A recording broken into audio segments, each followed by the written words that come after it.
It's a trip that begins in the northwest of the United States in Washington state, then across the country to Washington, D.C. for a state visit and on to New York. The trip builds on the visit by the U.S. president to Beijing late last year, where both sides announced a historic climate change agreement.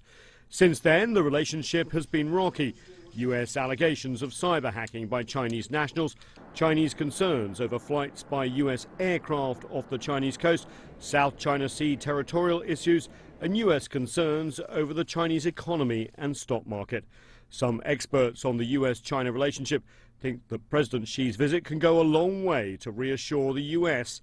about Chinese policy. I hope that President Xi Jinping could use this opportunity to communicate with American people regarding the China's foreign policy, even introduce more about himself, his vision about China, and to let the American people know more about, what is China's intentions. That's already been happening.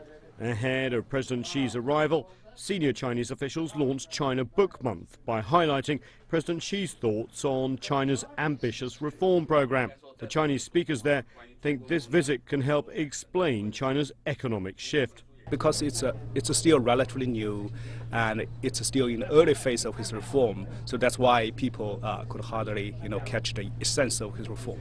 As both the Chinese and American presidents have found out before, there is no substitute for face-to-face meetings to try and forge what China calls a new model of major power relations, where a rising power like China can compete but also cooperate with the US. Those face-to-face meetings will happen here at the White House first, an informal dinner between the two presidents, then the following evening the full state dinner. Both Beijing and Washington hope there'll be progress on the much-waited-for bilateral investment treaty and perhaps also establishing rules of the road when it comes to cybersecurity. The climate change deal inked in Beijing last year shows what can happen when two countries of this size work together. Nathan King, CCTV, Washington.